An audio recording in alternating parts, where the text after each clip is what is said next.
Hey, what's up? This is Chosen, and this video is going to be diving in to the drop rates of the new dungeons. We've got the level 20 potion keeps, the level 25 gear dungeons. We've had a little bit of time to digest the data, collect some numbers, and now we're going to take a deep dive, have a discussion about which level you should be farming. What do I think about these dungeons? Are they worth it? How good did Plarium do in designing this? We're going to get into all of that, so let's get into it. Alrighty, so first of all, there's a lot going on in game right now, so I know it's a hectic time. We've got crazy fusions, another fusion starting next week. We've got new missions, a new mission champion, a new iteration of the Doom Tower, new dungeons, Void Champion rebalancing. There is so much going on to digest in game, so I am working overtime trying to crunch this data as fast as possible and get you what you need to know about this. So hopefully, not only this, but we'll dive into some other topics as well and get you some raw data on exactly what's going on, because I know we've got clan versus clan matches and we're being pulled in so many different directions. I want to make sure and lay this out for you as simple as I can. And before I pull up the actual raw data and numbers behind some of these drop rates, I want to do a huge shout out to my good friend Senti, who helped me in gathering this and laid it out super nice. So huge shout out to Senti. I really appreciate your help on this. So first of all, let's go ahead and pull up some of the potion data here. So you can see up at the top, it says stage 15, 16, up to 20. You can see the energy requirements. The normal ones were at 12, and then it goes up to 14 for those in the middle ones, like 16 through 19. And then the last one, stage 20, is 16. Now, what we can see is the mystery shards are still there. They can still drop. The ancient shard unchanged, but when we get up to level 20, no more lesser potions. So definitely a big deal to go from 15 to 20 and not stop at like 17 or 18, because not getting those lesser potions is a really big deal when you're trying to increase the efficiency of your farming. And that takes us all the way down to the bottom of the chart, where you can see some of the stats about the averages per refill. So that's per 100 energy, or per 130 energy, basically, just per refill for a maxed account that has the cap of 130 energy. So what you can see is when you break everything down to one number, you see on the bottom where it says equivalent superiors. That's if you convert everything. So 100 small potions equals 1 superior. 10 of the medium potions equals 1 superior. If you break everything down into one number per energy refill running the old school potion keep 15s, you would get the equivalent of 3.45 superior potions, which is the largest ones, with an energy refill. But now on dungeon 20 for potion keeps, we're getting 9.6, so almost triple the efficiency in terms of getting those medium and large potions that you can farm from the potion keeps. Almost triple the effectiveness. So that's incredible. Now, it's never going to be perfect. It's never going to be exactly what we want. But in terms of what I thought we would get in Potion Keeps 20, they knocked it out of the park with this. I think it's great. The endgame players that are doing Potion Keep 20, they aren't going to want more of these small potions. So the fact that it doesn't drop lessers is great. And the fact that it is triple the efficiency per energy refill, we couldn't have really asked for any more, honestly. So I'm super pumped about the changes to the Potion Keeps. They did a great job.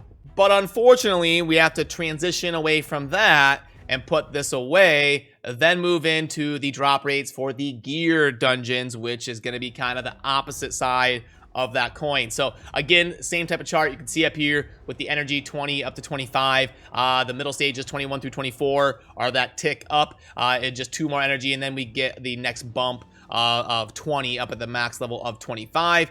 And then you can see it's kind of broken down the same. The ancient shards are still going to be dropping at 0.5% clip.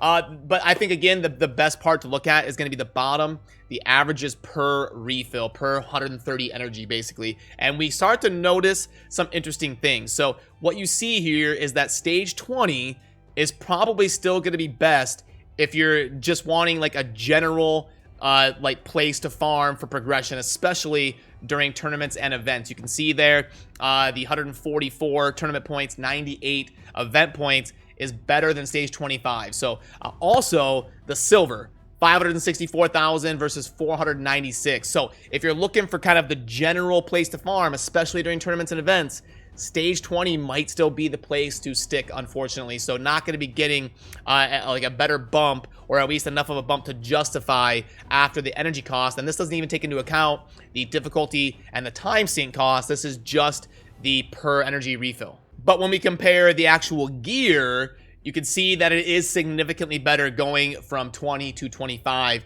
The legendary rate of 0.27 versus 0.16.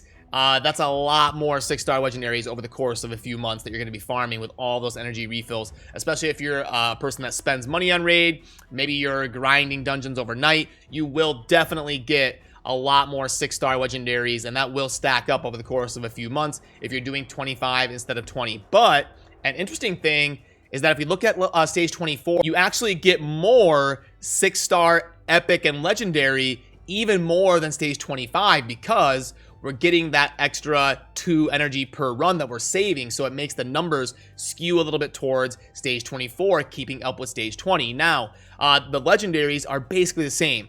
0.267 and 0.269, not really that much of a bump up for doing stage 24. That's extremely minimal. Yes, it's better technically, but it's extremely minimal. And then when you count in the epic rate of the 0.947 versus the 0.931, we're going to be getting just as good a gear, basically. Minimal differences between stage 24 and 25 when you consider the energy cost. But here's the thing. When we look at the tournament points and the event points and the silver, that all scales towards stage 24 being better than stage 25. So honestly, in my personal opinion, what I get from this is if you can do stage 20, don't feel bad about that, because you're still getting more silver per energy spent, and you're getting more progression for tournaments and events. So if you're doing stage 20 and you can't quite bump it up to stage 24, 25, you don't have to really feel that bad about it. You're still being close to as efficient when you take into account the whole picture. Now, you won't get as much good 6-star gear per energy. That is true, but it's not like some devastating effect. Stage 20 is kind of keeping up with 24 and 25. On the flip side of that, if you only care about gear, you just want as much good 6-star gear as you can get, you're super endgame, you've got lots of silver, you can do all the content in the game, and you're just trying to get as good a gear as possible to help you out in the arena, the tag team arena, the Doom Tower iterations. You're just trying to get as much good 6-star gear as you can. Then you should be doing stage 24 or 25. In my opinion, I would do whichever one you can do faster, whichever one's easier for you. Now, it can be different because of the affinities. So if you can do stage 25 faster than stage 24, then do that. If you can do stage 24 faster than you can do stage 25, nothing wrong with doing stage 24. So what I'm going to have to do is look at all my dungeon teams, and maybe there will be a couple where I'm doing 24s, a couple where I'm doing 25s. It's just going to depend which one can I do easier and faster. I'm going to be grinding 24 or 25 because I've been playing for 2 years. My Great Hall is maxed out. I'm pretty endgame. I'm just trying to get as much good gear as I can. That's my main concern. So I'll be doing stage 24 or stage 25 once I get my teams theory crafted and built. Whichever one I can do faster, that's what I'm going to do between those two stages. But honestly, it might just flat out be better to do stage 24. Unless you are just so rich on silver. Unless you got like 600 million silver or something. Because, I mean, that's a significant bump in the silver when you compare 24 and 25. 542,000 versus 496. That adds up. That adds up to a lot over the course of 3 or 4 months. So then you see the 0.947 versus 0.931 on the 6-star epic legendary gear. Nothing wrong with doing 24. It's also more efficient during tournaments and events. So really, I'm going to be, my first goal is I'm just going to look to do stage 24. Unless, because the affinities, I can do stage 25 significantly faster, then I'll do 25. But honestly, I'm going to be looking to do stage 24. But now, as we kind of conclude this video here, I'm going to put up both of the sheets here so you can take a look as we're kind of wrapping things up. But I will also put this stuff on choflyelite.com. If you go up to the top right of the screen under resources, you'll be able to find this information whenever you want to pull it up on your own time. You can just pop on over there and get it open so you can take a look at it whenever you would like. But yeah, so the gist of everything is great job, Plarium. I love the potion keeps. You did amazing on that. The dungeons definitely left some work to be desired. I'm honestly kind of underwhelmed about the new dungeons. I like trying new things. I like adding new content. I'm all for adding tougher things to the game, adding layers for players to keep theory crafting and keep working on them. I hope they listen to feedback and are willing to kind of listen and maybe adjust some things on the 21 through 25 dungeons because it's a little bit underwhelming, if I'm just being honest. So I hope they are willing to kind of adjust their way of thinking in how some of these numbers are structured on the tougher dungeons. But let me know what you think. Do you agree with me? Do you disagree with me?